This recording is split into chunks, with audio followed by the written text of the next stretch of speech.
Bonjour, bienvenue à notre rendez-vous quotidien pour la presse en ligne et en direct sur EBS. Nous sommes aujourd'hui le mardi 1er juin. Suite à la réunion des chefs de cabinet d'hier, je peux maintenant vous confirmer les points à l'ordre du jour du collège qui aura lieu demain matin. Le collège adoptera le paquet de printemps du semestre européen. Le vice-président exécutif Valdis Dombrovskis et les commissaires Paolo Gentiloni et Nicolas Schmit viendront en salle de presse demain après-midi pour vous présenter ce paquet. Nous organiserons également un briefing technique sous embargo en amont de la décision du collège demain matin. Puis le collège adoptera demain un paquet Schengen qui sera composé d'une stratégie pour un espace Schengen plus fort et plus résilient, et d'une proposition de règlement pour renforcer l'application de l'acquis de Schengen. Le vice-président Margaritis Schinas et la commissaire Ylva Johansson présenteront les détails lors du compte-rendu du collège et de la conférence de presse qui suivra immédiatement. Donc nous aurons d'abord Schengen et ensuite semestre européen ici en salle de presse. Enfin, le collège discutera d'une proposition de règlement relative à l'établissement d'un cadre pour une identité numérique européenne. La vice-présidente exécutive Margrethe Vestager et le commissaire Thierry Breton vous présenteront cette proposition lors d'une conférence de presse jeudi après-midi. Nous vous offrirons là aussi un briefing technique sur ce dossier qui aura également lieu jeudi. Et maintenant, je passe la parole à Johannes qui a de bonnes nouvelles sur notre certificat Covid numérique européen.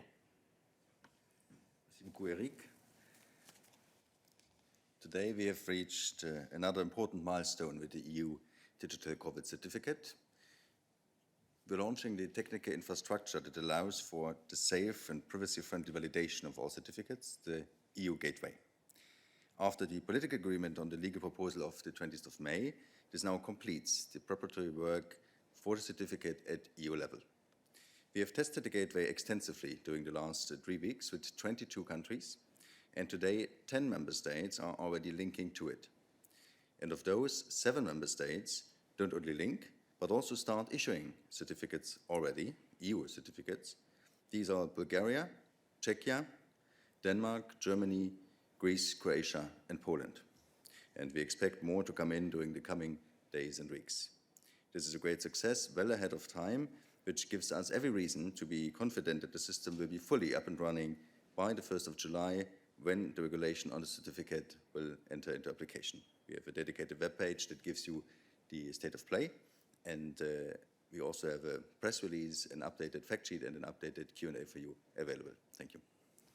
Thank you very much, Johannes. This brings us to the end of our announcements for today, and we will go straight to your questions. And I see that Diego has raised his hand.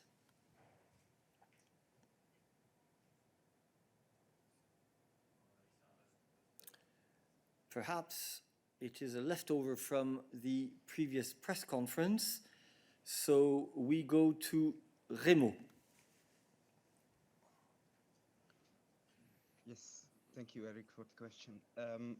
Actually, I have a question for Johannes.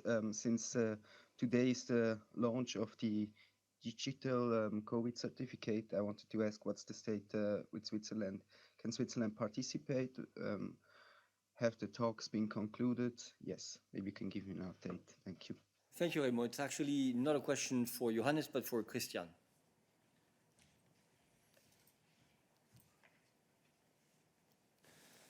Hello, Remo.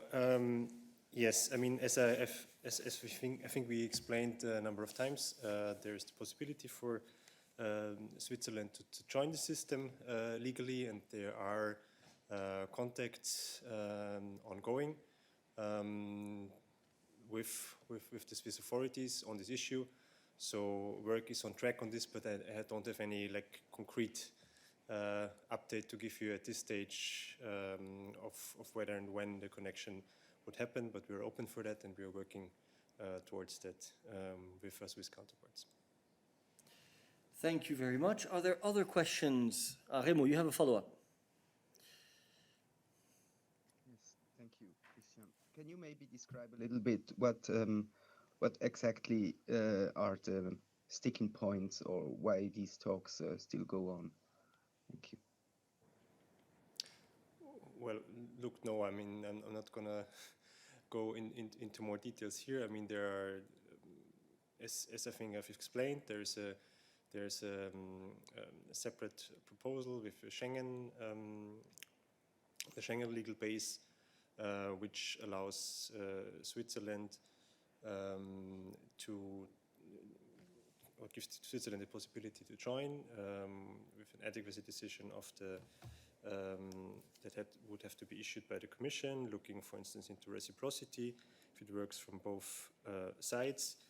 What I can maybe add on the technical side is that there is a piloting test planned with Switzerland in the coming days. So work is ongoing on this, but it's not for me now to go into more details here. Thank you. Do we have other questions on the EU DCC, as the acronym goes? Verena, is there a question on this? Yes, indeed. Thank you very much for the question.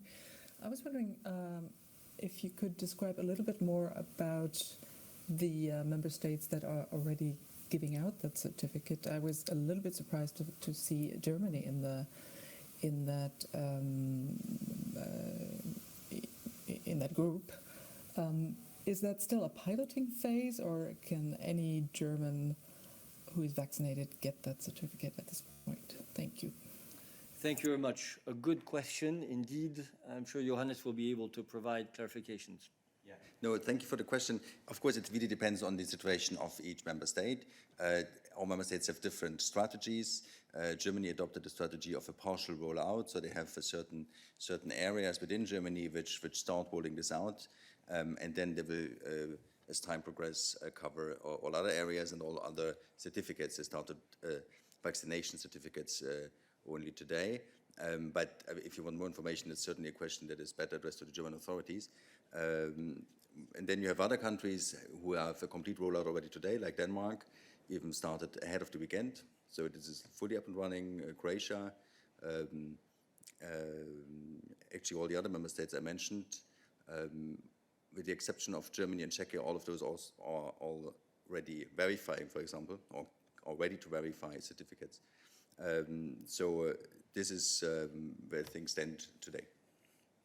And then, of course, maybe I can add more countries that are really preparing for full-fledged launch on one day. I mean, it is really a question for the authorities themselves to reply to. But for example, I mentioned that there are like 3 more countries that are linking to the gateway today. So they're preparing to have everything up and running, and then with one go, they will then start issuing, verifying all certificates everywhere at the same time. So it's really a question for the authorities what they think is best to get this up and running. Thank you.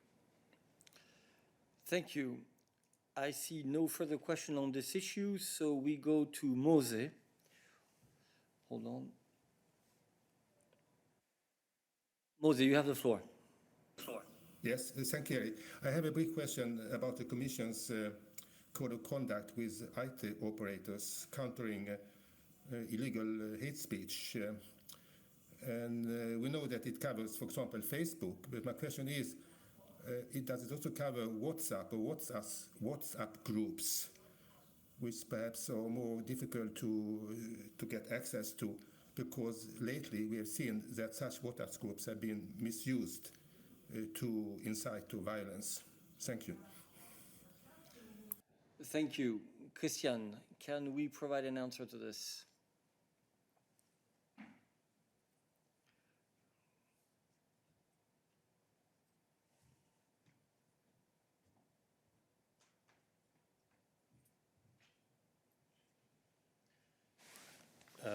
Well, look, I mean, the code of conduct against illegal hate speech that we have in place for a couple of years now, with a number of big internet companies, including Facebook, indeed.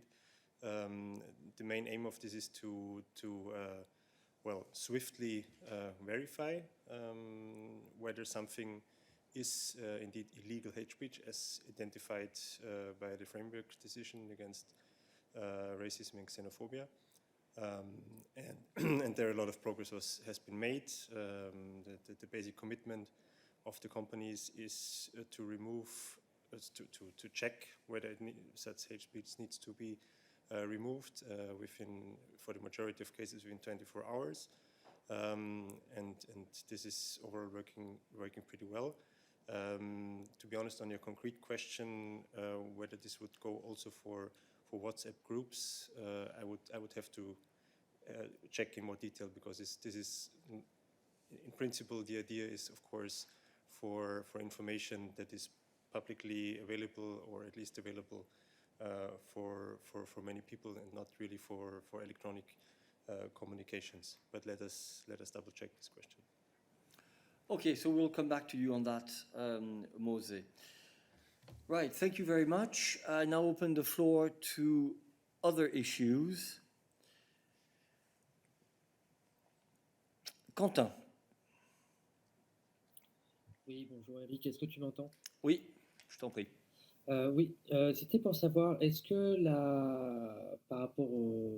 est-ce que la Commission européenne a une réaction par rapport aux propos de M. Macron qui a demandé des explications par rapport au Danemark et aux États-Unis sur les affaires des écoutes? Est-ce que vous avez d'autres choses à ajouter par rapport à hier?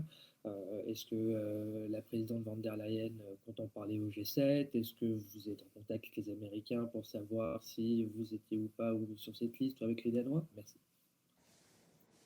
Merci, Christian. Alors, notre position, je pense, j'ai fait très clair hier que c'est une compétence nationale d'assurer le contrôle des services de sécurité nationale, et aussi de oversight, la supervision. Et alors assurer il y a un follow-up pour toute forme des allégations. Bien sûr, nous suivons les développements. On se respecte, et particulièrement les annonces publiques de quelques leaders européens. Mais notre position reste la même. Merci, Christian. Effectivement, nous n'avons rien à rajouter par rapport à ce que nous avons dit hier sur ce sujet. Merci. Je passe à Noureddine. Noureddine, je t'en prie. Bonjour Eric. J'ai préparé, si tu veux bien, ma question à Peter en anglais. It's about 50 European former minister, prime minister, asking European Union to show support to the International Criminal Court to investigate serious crimes, whether it's in Palestine, Sudan, or elsewhere. Why this letter? Because the International Criminal Court is subject to attempt of intimidation, including files of anti-Semitism allegation, etc. These attempts are, the objective is to deter the International Criminal Court prosecutor to investigate serious crimes, not only in Palestine or Israel, but also elsewhere. We know that the European Union played a significant role in the Rome status, in the establishment of this International Criminal Court. We know that the European Union is encouraging the multilateralism. I mean, the International Criminal Court is one of the multilateralism bodies. So I would like to know if the European Union can show more concrete support to the International Criminal Court in its job, let's say, to fight against impunity. Thank you very much. Thank you, Noureddine. Peter. Good afternoon, thank you. And indeed, Noureddine, European Union is a very, very strong supporter of the International Criminal Court. And what is very important for us as the European Union is to protect the impartiality and judicial independence of the ICC. Because the ICC is the court of last resort, a fundamental safety net to help victims to achieve justice where this is not possible at the national level, where the state concerned is genuinely unwilling or unable to carry out the investigation or the prosecution. And as I said, the European Union strongly supports the ICC and its independence, and we encourage both the states, so the states parties to the Rome Statute, and non-state parties to have a dialogue with the ICC. This dialogue should be non-confrontational, non-politicized, and based on law and facts. And we all share the same interest in strengthening the rule of law internationally, and also fighting against impunity also at the international level. So that's why we are strongly supporting the ICC, and we will continue doing so. Thank you, Peter. Are there other questions on foreign affairs for Peter today? I only see one hand raised, so we go to Griselda. Aïe, ça recommence, pardon. Ah, pardon, si, c'est Griselda, j'espère que vous m'entendez bien, désolée, j'ai un problème avec cette connexion. Et j'aimerais poser une question sur le Maroc, mais pas sur le Maroc directement, mais sur la position du Maroc par rapport au Sahara occidental. Parce que depuis hier, c'est avéré que l'arrivée massive de migrants à Ceuta a été provoquée par le Maroc, qui dit ouvertement que c'était sa réponse à la politique espagnole par rapport au Sahara occidental.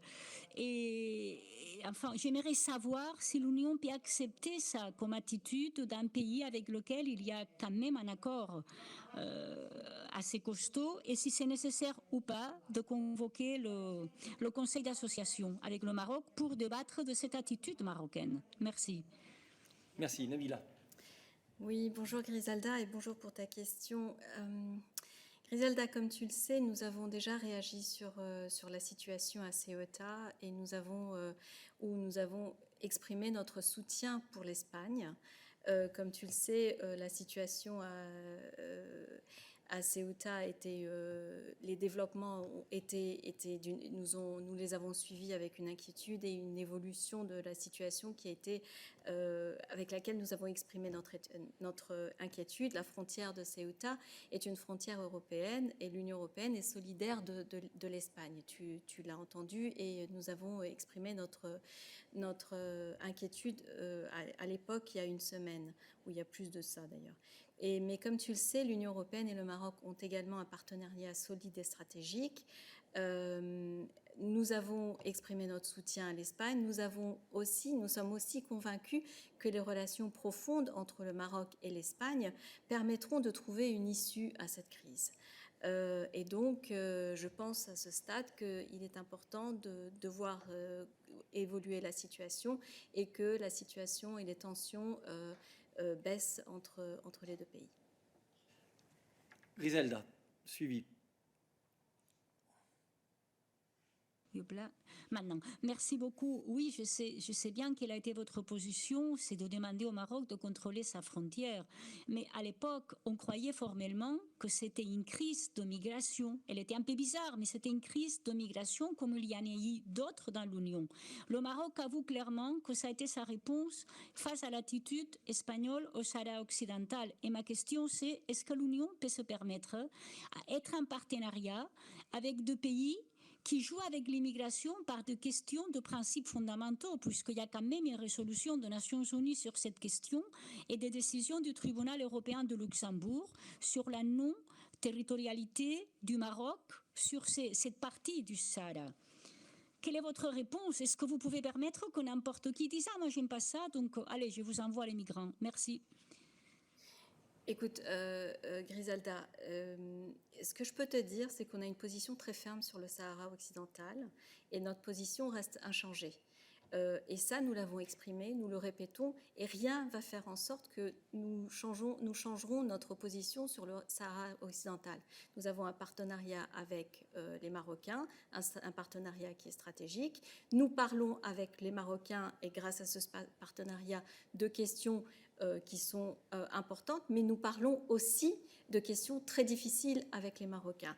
Je te rappelle notre position sur le Sahara occidental, qui est que l'Union appelle à une reprise rapide des négociations sur l'égide des Nations Unies pour trouver une solution politique juste, durable et mutuellement acceptable conformément aux résolutions pertinentes du Conseil de sécurité des Nations Unies, en particulier la résolution 2548 adoptée le 30 octobre 2020.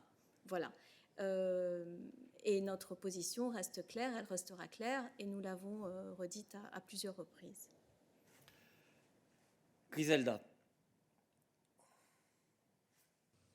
Merci, excusez-moi, c'est ma dernière question. Donc, si je comprends bien, vous ne considérez pas nécessaire de convoquer le Maroc à aucune réunion du Conseil d'association. Je crois que le partenariat a des instruments prévus pour des situations de crise. Donc, de votre point de vue, c'est une question bilatérale entre l'Espagne et le Maroc, et vous êtes solidaire avec l'Espagne. Est-ce que j'ai bien compris que c'est ça? Il n'y a pas d'instrument européen pour rappeler à un partenaire qu'il y a des normes auxquelles il doit suivre, qu'il y a des normes qu'il doit suivre, quoi. C'est pas nécessaire à ces moments-là de convoquer le Maroc pour lui dire rien à niveau européen. C'est pas ce que j'ai dit, Griselda. Je pense que tu es en train de mettre des mots dans ma bouche. C'est pas du tout ce que j'ai dit. Ce que j'ai dit, c'est que pour l'instant, c'est la situation actuelle. Nous avons parlé avec les Marocains. Le haut représentant a été en contact la semaine dernière avec le ministre des Affaires étrangères marocain, M. Bourreta, pour analyser la situation. Je te dis que nous abordons ensemble les défis communs pour trouver une solution et pour surmonter les tensions actuelles. C'est ce que j'ai dit. Merci. Christian. Oui, je voudrais rebondir sur la question de Griselda. Est-ce que l'Union européenne peut accepter qu'un sujet aussi sensible et aussi difficile que la migration serve de moyen de pression sur des États membres? Est-ce qu'on peut accepter que le Maroc, parce qu'il est mécontent de l'attitude d'un État membre, en l'occurrence l'Espagne, utilise des malheureux, les envoie passer la frontière et crée un problème de migration sur une frontière de l'Union européenne? On a le même problème avec la Turquie. Est-ce qu'il n'y a pas un message à délivrer à nos partenaires stratégiques en leur disant non, ça ne se fait pas. Il y a des enceintes pour régler les contentieux, on n'utilise pas les malheureux pour faire une crise. C'est ça la question que pose Griselda. Est-ce qu'on peut accepter ça? Je comprends très bien que vous dialoguiez, que vous ayez des échanges, mais est-ce que c'est ça le message que vous faites passer? Christian, je crois qu'on avait parfaitement compris la question de Griselda. Merci beaucoup. Et je pense que Nabila a répondu ce que nous souhaitions répondre sur le sujet. Je peux te référer Griselda aux propos que nous avons tenus ici sur le sujet au moment où la crise a eu lieu et sur les propos qui avaient été tenus à l'époque par le vice-président Skinas sur ce sujet. Donc notre position sur l'indépendance de notre politique de migration par rapport à toute tentative d'influence extérieure a déjà été évoquée ici très clairement en salle de presse. Merci. Y a-t-il d'autres questions affaires étrangères pour nous aujourd'hui? Ça ne semble pas être le cas. Y a-t-il d'autres sujets pour nous aujourd'hui? Fabio. Yes, hi, good afternoon. We are in the 1st of June, so I would like to ask what's the situation about the home resources decision?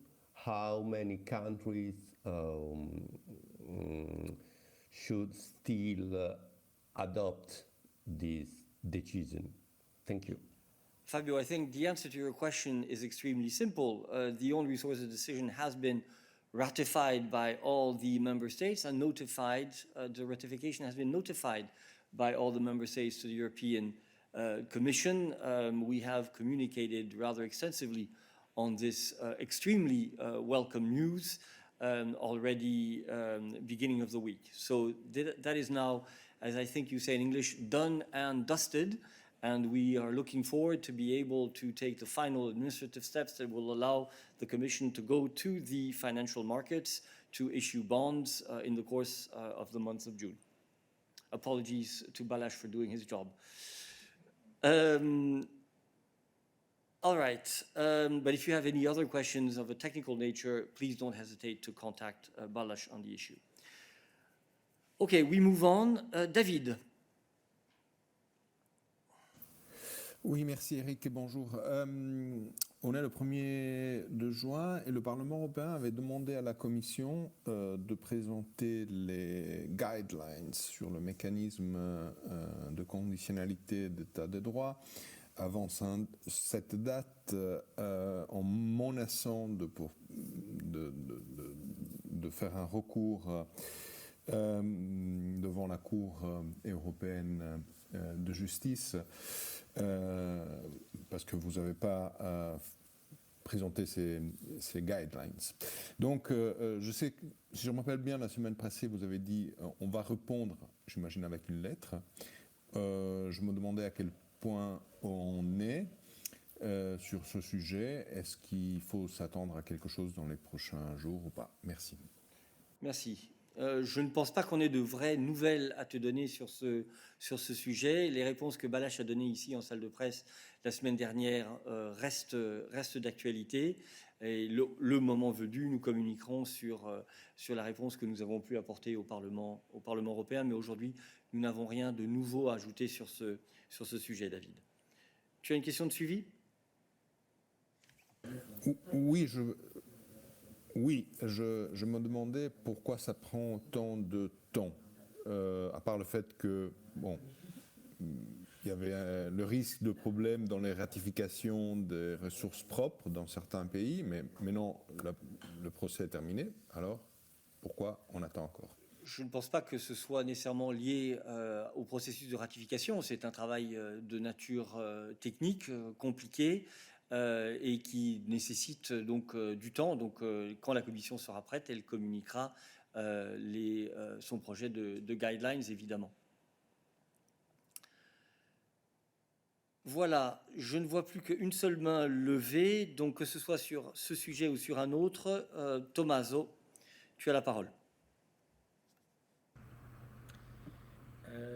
Yes, good afternoon. Thank you for the floor. It's just a curiosity, actually, because I downloaded the app Reopen EU, and actually, it is not very useful if I'm allowed to say my opinion, because if I try to find the rules to travel from Italy to Belgium, for example, I have a long sheet of words, and actually it would be more helpful if I write Italy and Belgium, and the app tells me you have to get tested if you come from Lombardy, for example. Are you going to improve the app? Because as it is now, it is quite useless, because you have to navigate on national websites which are often badly designed, and I mean it's not very user-friendly, but it would be a very useful instrument if it is improved. Thank you. So your question is whether we are going to improve the app. Well, the first thing to say is thank you for your opinion on the app. User feedback is always extremely appreciated. I think that the Reopen EU website and app has actually shown its usefulness. Many people certainly have used it in the initial phases of the app to find already the basic information that was missing or that was impossible to trace to the different member states. But obviously, you are right to say that apps need to continue to evolve. Let me remind you, however, that we are extremely dependent on the information that comes from the member states, information which can vary very quickly and very regularly over time. So the most important thing is to make sure that member states keep the information up to date and inform the European Commission so that we can actually make sure that the information is available. Then in terms of exactly how the app looks and works, I'm sure that we will make constant efforts to improve it, but the most important thing is that the information is up to date. David, je te repasse la parole. Oui, merci Eric. Une question. Ce matin, il y a eu des problèmes au site de la Commission qui n'étaient pas accessibles aux alentours de 9h, 9h30. Je constatais le même problème pendant le week-end. Je me demandais s'il y a un problème technique, s'il y a plusieurs attaques en cours que vous n'avez pas en quelque sorte à contrôler, ou s'il y a d'autres raisons pour ces problèmes récurrents des sites de la Commission. D'abord, je pense que l'accessibilité des sites de la Commission est extrêmement fiable, vu le nombre absolument incroyable de connexions qui sont faites à ce site. Je n'ai pas d'informations particulières, je me tourne vers Johannes, qui n'a pas d'informations particulières non plus. Non, je ne pense pas qu'il y ait de problème structurel. Maintenant, ce qui est vrai, ce que nous constatons tous, c'est qu'avec l'augmentation du télétravail, l'augmentation de notre vie en ligne, il arrive effectivement par intermittence que des sites ou des applications ne soient pas accessibles. Mais je te rassure, il n'y a pas de problème systémique dont nous ayons conscience. Et les équipes de nos directions générales informatiques, évidemment, travaillent pour essayer d'assurer l'accessibilité la plus régulière possible de nos sites. Cela dit, il faisait très très beau dimanche. J'espère que tu as pu trouver du temps pour faire autre chose que consulter aussi nos sites de la Commission. Y a-t-il d'autres questions pour nous aujourd'hui? Griselda. Vous vous renvoyez la balle aujourd'hui avec David, je vois. Oui, c'est comme ça. C'est comme si on était presque en salle de presse déjà. Écoute, j'ai une question sur les vaccins parce que le Parlement attendait le contrat de Pfizer, les nouveaux, pour pouvoir l'analyser. Je me demande si vous l'avez déjà envoyé ou si vous avez prévu de le faire bientôt. Merci. Question pour Stéphane. Merci beaucoup. Je ne peux pas ajouter quelque chose à ce stade-ci. Comme vous savez, nous avons obtenu le contrat. Ce qui est important pour la Commission, c'est d'assurer la transparence, évidemment, des contrats que nous concluons avec les différentes sociétés qui développent les vaccins. C'est une des raisons pour lesquelles ces contrats sont aussi consultables sur notre site. Et dès que tout sera en place, dès qu'on sera en mesure de partager ce contrat ou sur le site ou de le rendre public, on le fera évidemment. Merci beaucoup. Follow-up, Griselda. Pardon, mais quelle est la raison technique par laquelle c'est pas encore possible de le lire, et même pas par les députés, que je crois qu'ils avaient créé une commission spéciale pour pouvoir consulter ce genre de documents dans la partie la plus, disons, privée aussi du document. Stéphane. Merci beaucoup. La publication d'un contrat exige l'accord de toutes les parties, évidemment. Et donc, il faut que toutes les parties soient d'accord pour partager les informations du contrat. Comme tu le sais, c'est une des choses que nous avons demandé et obtenu de la part des autres sociétés qui ont mené à partager, à rendre public ce contrat. Mais il faut finaliser, il faut qu'il y ait l'accord de toutes les parties concernées, parce que, comme tu sais, il y a aussi des questions de confidentialité qui sont importantes et auxquelles nous sommes déjà référés dans le cadre de notre salle de presse. Merci. Merci Stéphane. Y a-t-il d'autres questions pour nous aujourd'hui? Ça n'est pas le cas, donc je vous remercie de votre participation et nous nous verrons demain pour le compte-rendu du collège ainsi que les autres événements médias que je vous ai décrits en début de rendez-vous de midi. Bon après-midi.